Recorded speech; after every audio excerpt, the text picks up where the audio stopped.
while we're stuck in the traffic, I mentioned on the right hand side there's a pub called the Old Cock Tavern, and that pub used to be on the other side of the road. But when the Royal Court of Justice was being built, they kind of demolished it, but people found enough material to wedge it between those two buildings there, so they kind of rebuilt it again, using as many of the materials as they could from the previous pub. I was saying about how Thomas Bloodworthy, the Lord Mayor of London, was alerted to the situation. He could have taken some decisive action when he knew what was happening, because he saw the fire, but in his defence he was very tired, so he went to bed. Wow. Not the kind of leadership we were needed. Wow.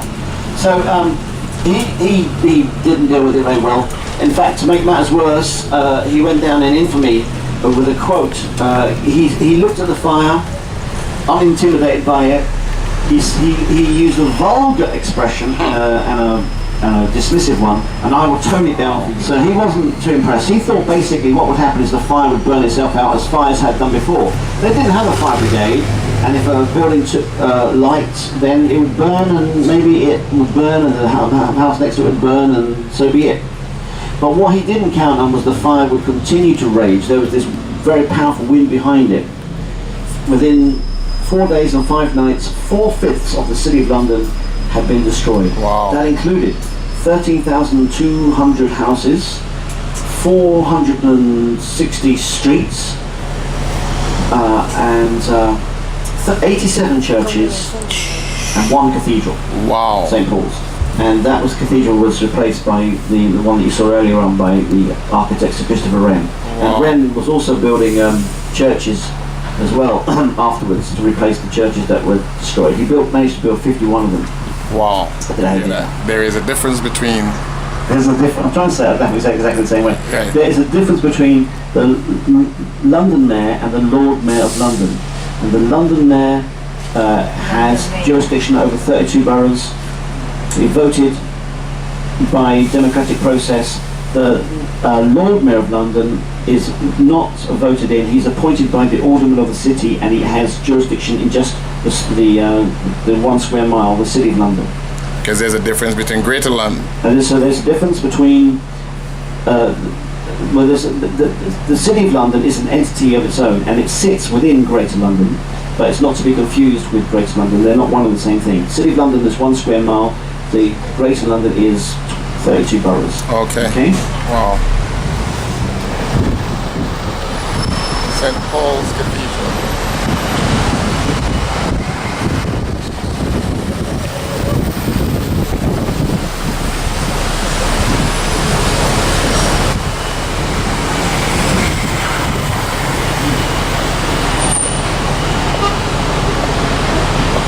And we're going to go soon across the Thames by Waterloo Bridge. And I'll ask you to look to the left-hand side. As we do so, and we'll show you, Simon and I would like to show you 1,000 years of history. It's all over here on the left-hand side. Edward the Confessor founded Westminster in 1045 over there on the left. That's the city of Westminster. You can see the House of Parliament, Westminster Abbey on the left. But look to the other side of the bus, look to the right. Over here. And here we have the City of London, founded by the Romans in 2,000 years ago. If you see the building with the dome and the spire and the cross on the top, that's St. Paul's Cathedral. It stands at Ludgate Hill, and it was at Ludgate Hill and Court Hill that the Romans settled in AD 43, 2,000 years ago. You can go in and look around if you want.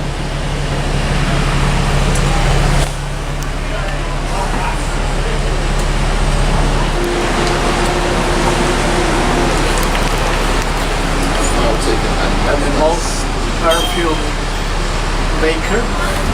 Vids and all.